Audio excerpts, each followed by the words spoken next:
Hello friends, आपण 11th स्टँडर्डचा केमिस्ट्रीचा first lesson शिकत आहोत, ज्याचं नाव आहे some basic concept of chemistry. ज्याच्या पहिल्या व्हिडिओमध्ये आपण हे पाहिलं आहे, केमिस्ट्रीची डेफिनेशन पाहिली आहे, केमिस्ट्रीचं इम्पॉर्टन्स पाहिलं आहे, केमिस्ट्री सेंट्रल सायन्स आहे ही गोष्ट पाहिली आहे. त्याच्यानंतर आपण पाहिलं nature of chemistry. Matter means what. मॅटरचं हे आपण केमिकल कॉम्बिनेशनच्या बेसवरती त्याचं क्लासिफिकेशन पाहिलं. प्युअर सबस्टन्सेस आणि कंपाऊंड, प्युअर सबस्टन्सेस आणि मिक्सचर. प्युअर सबस्टन्सेसमध्ये आपण एलिमेंट्स पाहिलेत. एलिमेंट्सचे 3 टाईप पाहिलेत, metals, non metals and metalloids. त्याच्यानंतर कंपाऊंड्स पाहिले. मिक्सचरमध्ये आपण 2 टाईप पाहिले, होमोजिनियस मिक्सचर आणि हेट्रोजिनियस मिक्सचर. आता आपण जो पॉईंट पाहणार आहोत तो पॉईंट आहे स्टेट्स ऑफ मॅटर. आता स्टेट्स ऑफ मॅटर काय सांगतं आपण पाहूया या ठिकाणी. You are also aware that matter exists in 3 different states. अरे ही गोष्ट आपल्याला माहिती की मॅटर हे आपल्याला 3 स्टेट्स मध्ये एक्झिस्ट होतं, म्हणजे दिसतं. जसं की गॅस, लिक्विड आणि सॉलिड या 3 स्टेटमध्ये आपण मॅटर पाहतो. You are going to learn about this states in unit 3 chapter 10. आपण याचं डिटेलमध्ये स्टडी करणार आहोत युनिट 3 चॅप्टर 10 मध्ये. चला पुढे जाऊन काय सांगतात ते स्टेट्स ऑफ मॅटर बद्दल. In solids, constituent atoms or molecules means particles are tightly held in perfect order and therefore solids possesses definite shape and the value. Solid बद्दल आपण 8th स्टँडर्ड पासून 9th स्टँडर्डला पाहिलं, 10th स्टँडर्डला पाहिलं. काय पाहिलं? सॉलिडचे जे कॉन्स्टिट्युएंट ॲटम्स किंवा मॉलिक्युल्स आहेत, ज्याला आपण पार्टिकल्स म्हणतो, ते कसे टाइटली हेल्ड, एक दुसऱ्याला पॅक पकडून आहेत. पण ते कसे टाइटली हेल्ड आहेत? In perfect order. त्यांची एक क्रमवारी आहे, त्या क्रमवारीमध्ये ते टाइटली हेल्ड आहेत. And therefore solid possesses definite shape आणि व्हॅल्यू, म्हणून त्यांना डेफिनेट शेप आणि व्हॅल्यू आहे. आता त्यानंतर पाहूया आपण मॅटरची दुसरी जी आहे लिक्विड स्टेट. तर पहा, liquid contains particles close to each other. लिक्विडमध्ये जे पार्टिकल्स आहेत हे पार्टिकल एक दुसऱ्याच्या क्लोज आहेत, परंतु टाइटली हेल्ड नाही आहेत जसं सॉलिडमध्ये आहेत. And they can move around within the liquid. आणि हे जे कॉन्स्टिट्युएंट पार्टिकल्स आहे लिक्विडमधले, ते त्या लिक्विडमध्ये मूव्ह होऊ शकतात. ही लिक्विडची प्रॉपर्टी झाली. व्हाईल इन गॅसेस, आता गॅसची प्रॉपर्टी पहा. While in gases the particles R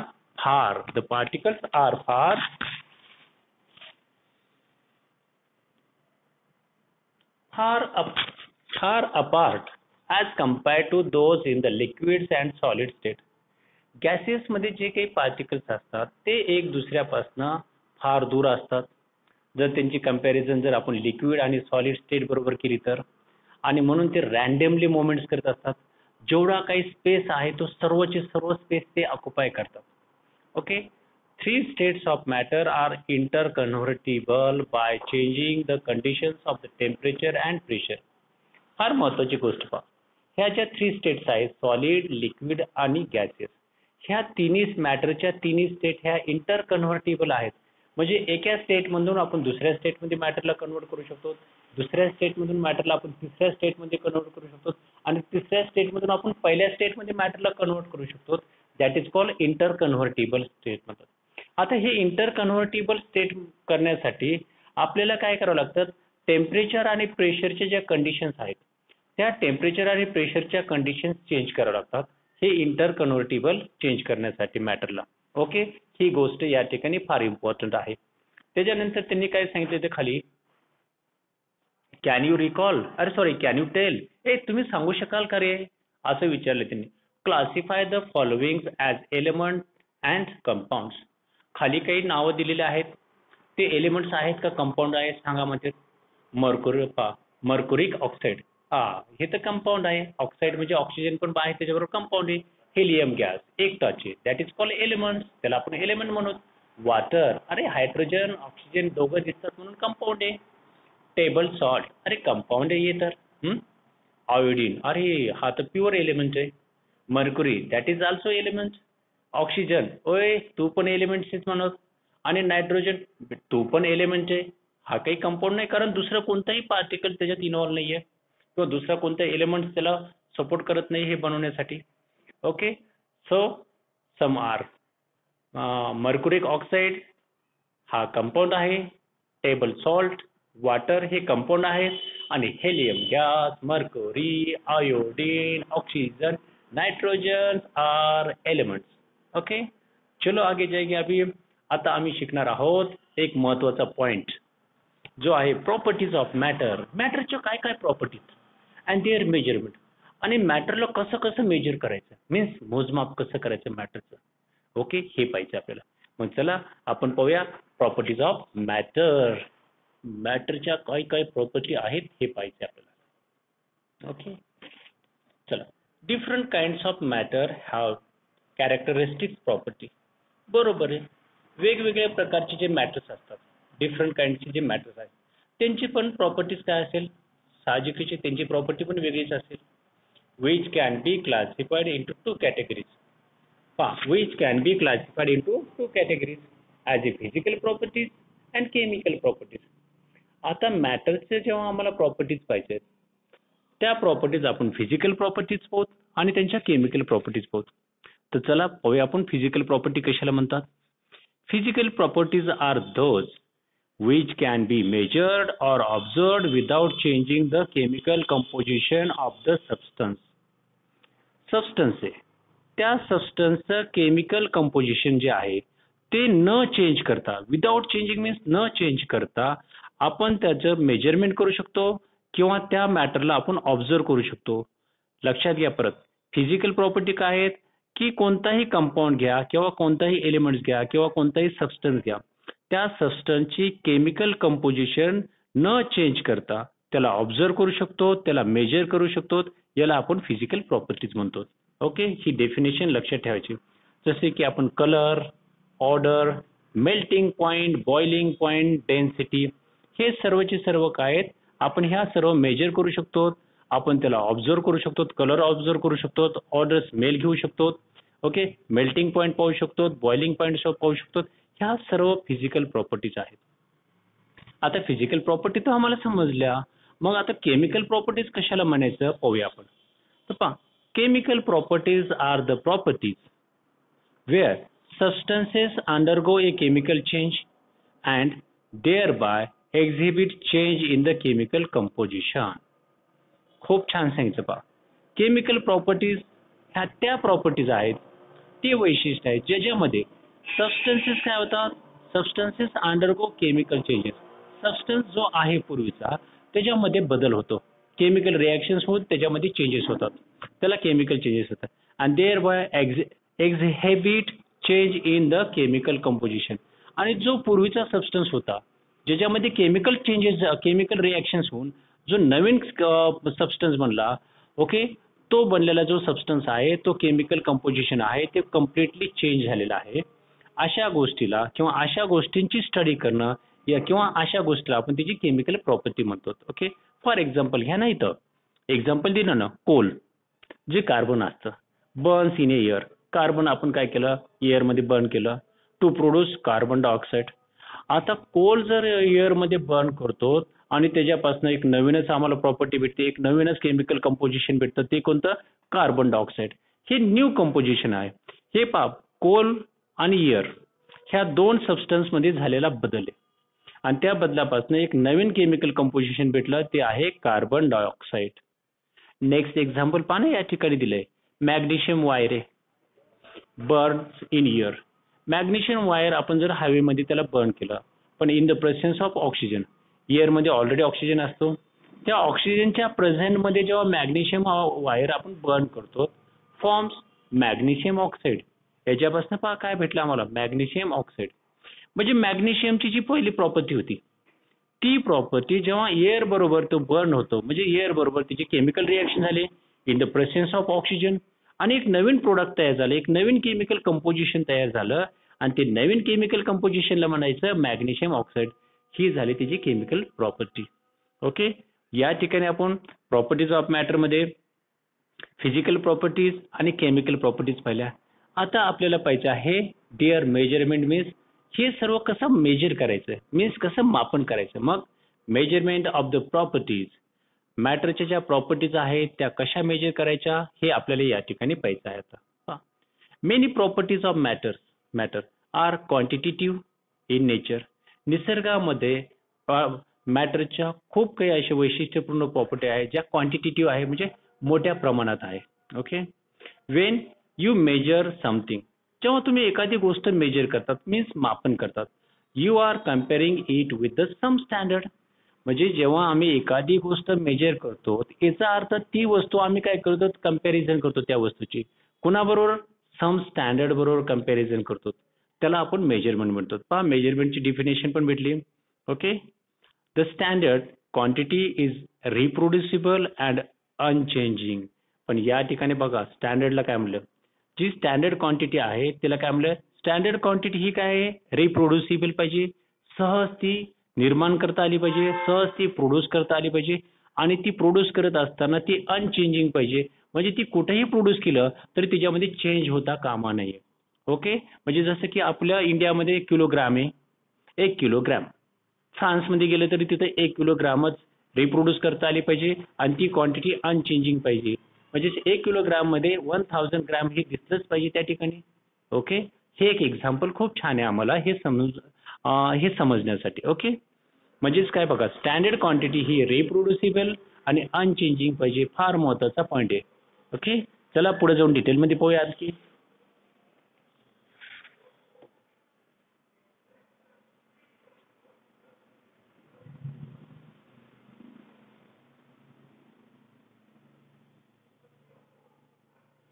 many properties of matter such as mass घ्या, length, area, pressure, volume, time, ह्या सर्व मॅटरच्या properties etcetera are quantitative in nature. Okay. Any quantitative measurement is expressed.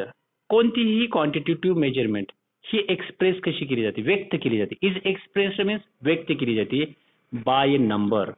एक संख्या वापरली जाते, जसं आपण 1 2 3 4 5 6 number and followed by unit, आणि त्या नंबरच्या नंतर ते युनिट वापरलं जातं, ज्या युनिटच्या साहाय्याने ते आपण mass, length, area, pressure, volume, temperature, time हे सर्व मेजर करतो. इन विच, ज्याच्यामुळं इट इज मेजर्ड, ते युनिट वापरलं जातं ज्या युनिटच्या साहाय्याने आपण ते मेजर करतो, ती क्वांटिटी मेजर करतो. फॉर एक्झाम्पल घ्या ना, इथं एक एक्झाम्पल दिलं पहा. Length of a classroom. तुमची क्लासरूम आहे आणि त्या क्लासरूमची तुम्हाला लेंथ मोजायची, can be represented as 10 metre. आता त्या क्लासरूमची लेंथ सांगितली 10 मीटर. हिअर 10 काय झालं, 10 इज अ नंबर, 10 तर हा नंबर आहे, and M stand for metre, denotes the metre, and metre काय आहे, युनिट आहे. इन विच, ज्याच्यामुळं लेंथ इज मेजर्ड. आपण लेंथ ही मेजर करण्यासाठी जे युनिट वापरतो त्याला मीटर म्हणतो, आणि त्या मीटरच्या 10 टाइम या क्लासरूमची लेंथ आहे, म्हणून तो जो 10 टाइम आहे तो 10 नंबर अगोदर लिहिला आणि ज्याने आपण मोजतो तो युनिट त्यानंतर लिहिला. ही आहे मेजर करण्याची, लेंथ मेजर करण्याची एक स्टाईल, किंवा कोणतेही प्रॉपर्टी मेजर करण्याची ही एक स्टाईल आहे. पुढे जाऊन पाहूया आपण.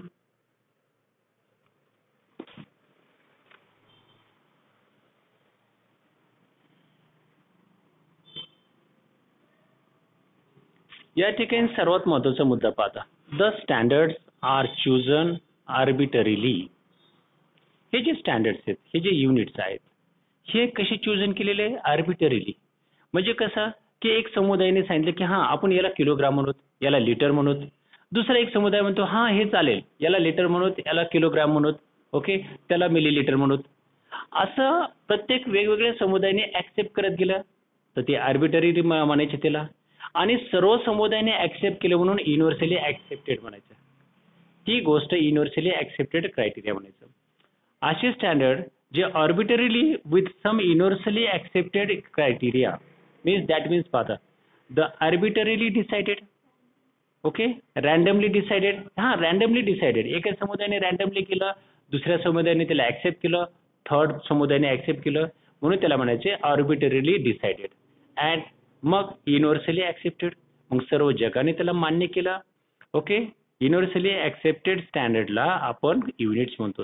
ही त्या युनिट्सची डेफिनेशन पहा. काय डेफिनेशन आहे, आर्बिटरीली डिसाइडेड, ओके, रॅन्डमली निर्णय घेतला आणि त्याच गोष्टीला युनिव्हर्सली ऍक्सेप्टेड स्टँडर्ड आणि पूर्ण जगाने त्या स्टँडर्डला ऍक्सेप्ट केलं, that is called unit. He definition लक्षात ठेवायची. ओके, चला आता ह्या स्टँडर्ड युनिट्स बद्दलच थोडंसं खाली डिटेल दिलेले आहे, जे आम्ही 4 स्टँडर्ड पासून पाहत आलोत. पहा कसं, there are several systems in which units are expressed. Number of systems, ज्या सिस्टम्स मध्ये युनिट हे एक्सप्रेस्ड मीन्स व्यक्त केले जातात. जसं की सीजीएस सिस्टम आहे. सीजीएस सिस्टम मध्ये युनिट्स कशी एक्सप्रेस केली जातात पहा. सी म्हणजे सेंटीमीटर फॉर लेंथ. लेंथ मोजण्यासाठी आपण सेंटीमीटरचा वापर करतो सीजीएस मध्ये. Gram for mass. Mass measure करण्यासाठी आपण ग्रॅमचा यूज करतो. And second for time. आणि टाइम मेजर करण्यासाठी आपण सेकंडचा यूज करतो. कोणत्या सिस्टम मध्ये? सीजीएस सिस्टम मध्ये. आणखी एक सिस्टम इथं सांगितलेलं आहे, FPS. F stand for foot, P stand for pound आणि एस स्टँड फॉर सेकंड. फूटने आम्ही लेंथ मेजर करतो, पाऊंडने आम्ही मास मेजर करतो आणि सेकंडने आम्ही टाइम मेजर करतो. आणखी या ठिकाणी एक सिस्टम आहे एमकेएस सिस्टम. एमने मीटरने आम्ही लेंथ मेजर करतो, किलोग्रामने आम्ही मास मेजर करतो आणि सेकंडने आम्ही टाइम मेजर करतो. या ठिकाणी CGS system, FPS system, MKS system ह्या काही सिस्टम्स आहेत ज्याने आपण युनिट एक्सप्रेस केले जातात. ओके, आता या ठिकाणी पहा एसआय युनिट काय आहे हे आपल्याला पाहिजे. एसआय युनिट पहा. आता काय झालं 1960 मध्ये general conference of weights and measures.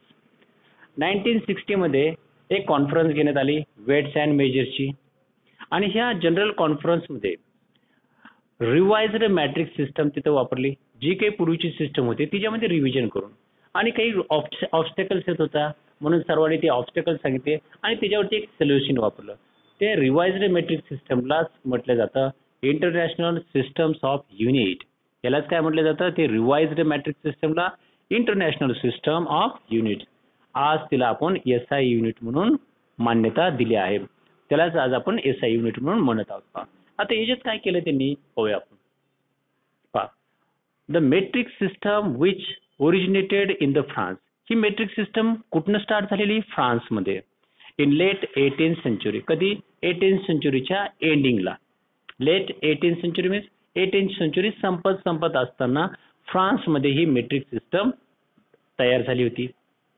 And was more convenient. आणि ही मेट्रिक सिस्टम फार कन्व्हिनियंट होती as it was based on the decimal system. ती कोणाच्या बेसवर होती? ती डेसिमल सिस्टम म्हणजे खूपच छोट्या गोष्टीवरती पण ती होती. Later based on the common standard system. त्याच्यानंतर ही सिस्टम एक कॉमन स्टँडर्ड सिस्टमवरती बेस झाली, अवलंबून आली आणि त्या कॉमन स्टँडर्ड सिस्टमला इंटरनॅशनल सिस्टम ऑफ युनिट म्हणतात. म्हणजेच काय? SI units was established in 1960 मध्ये. तर SI system has 7 base units. SI system मध्ये लक्षात घ्या एक 7 बेस युनिट्स आहेत. ओके, जो खाली आपल्याला टेबल दिलेला आहे त्या टेबलमध्ये ते डिटेल दिलेले आहेत. पहा, these are fundamental scientific quantities आणि यालाच मूलभूत अशा तांत्रिक क्वांटिटीज म्हटलं जातं. ठीक आहे, सायंटिफिक क्वांटिटी म्हणजे अचूक अशा त्या क्वांटिटी आहेत. अदर युनिट्स हे फंडामेंटल सायंटिफिक क्वांटिटीज सोडून अदर युनिट्स जसं की स्पीड घ्या, व्हॉल्यूम घ्या, डेन्सिटी एक्सेट्रा. स्पीडचं युनिट काढायचं असेल, व्हॉल्यूम काढायचे असेल, व्हॉल्यूम मेजर करायचे असेल, डेन्सिटी मेजर करायची असेल तर आम्ही काय करू शकतो? हे जे फंडामेंटल युनिट्स आहेत, ओके, त्या फंडामेंटल युनिट्सचा हेल्प घेऊन आपण स्पीडचं युनिट काढू शकतो, व्हॉल्यूमचं युनिट काढू शकतो, डेन्सिटीचं युनिट काढू शकतो. Can be derived from these quantities. तर मग ह्या फंडामेंटल युनिट्स काय आहेत ह्या आपण बोलतो 7 fundamental units. Okay, let's see. हा टेबल पहा. टेबल या ठिकाणी पूर्ण दिसतो की नाही पाहूत आपण. ओके, ट्राय करतो. दिसतोय आम्हाला. चला, बेस फिजिकल क्वांटिटी पहा. लेंथ. आता लेंथसाठी सिम्बॉल फॉर क्वांटिटी काय आहे? एल वापरलेला आहे. याचं एसआय युनिट काय आहे? लेंथ आम्ही मीटरने मोजतो. Okay, symbol for SI unit M त्याच्यासाठी वापरलेला शॉर्ट फॉर्म. मास, एखाद्या ऑब्जेक्टमध्ये किती मॅटर आहे, ओके, ते मास मोजण्यासाठी आपण त्याच्यासाठी सिम्बॉल वापरलेलं एम. ओके, त्याचं एसआय युनिट काय आहे? किलोग्राम. किलोग्रामने आपण मास मेजर करतो आणि त्याच्यासाठी सिम्बॉल काय वापरलेला? KG. Time for T, okay, T second, आणि त्याच्यासाठी सिम्बॉल आपण एस वापरतो. इलेक्ट्रिक करंट, लक्षात घ्या, इलेक्ट्रिक करंट. इलेक्ट्रिक करंटला symbol for quantity, electric current साठी सिम्बॉल आहे आय. ओके, त्याचं एसआय युनिट काय माहिती का? करंट हा नेहमी मेजर कशाने केला जातो? एम्पियर. आणि एम्पियरचा सिम्बॉल काय आहे? SI symbol A, capital A, लक्षात ठेवायचे. Thermodynamic temperature, thermodynamic temperature symbol for the quantity capital T ने हा आपण दाखवला जातो. आणि थर्मोडायनामिक टेम्परेचर मेजर करण्यासाठी आपण केल्विन हे युनिट वापरतो. एसआय युनिट कोणते? त्याचं केल्विन. आणि केल्विनचा शॉर्ट फॉर्म काय आहे? Capital K. Amount of substance, एखाद्या सबस्टन्स मध्ये किती अमाऊंट मॅटर आहे, ओके, ते त्याच्यासाठी सिम्बॉल काय आहे? N, symbol for quantity. आणि अमाऊंट ऑफ सबस्टन्स आम्ही मोलने काय केलं? एसआय युनिट काय आहे त्याचं? मोल. म्हणजे मोलच्या सहाय्याने आपण अमाऊंट ऑफ सबस्टन्स मेजर करतो. आणि त्याचा सिम्बॉल काय आहे? MOL, छोटा. ल्युमिनस इंटेन्सिटी, किती लाईटची तीव्रता आहे, ही मोजण्यासाठी आपण IV वापरतो. आणि त्याचं एसआय युनिट काय आहे? कॅन्डेला. आणि त्याचा सिम्बॉल काय आहे? CD. These are the basic fundamental units. हे बेसिक फंडामेंटल युनिट्स आहे, फिजिक्सचे प्रॉब्लेम सॉल्व्ह करण्यासाठी आम्हाला खूप गरजेचे आहेत. आणि याच्यापासनं आपण जसं की स्पीड, व्हॉल्यूम, डेन्सिटी, ह्या सर्वांचे युनिट्स आपण फाइंड आउट करू शकतो with the help of these fundamental units. Okay, आणि याच्यानंतर आम्ही स्टार्ट करणार आहेत physical properties. Okay, physical property फार महत्वाची आहे. ठीक आहे.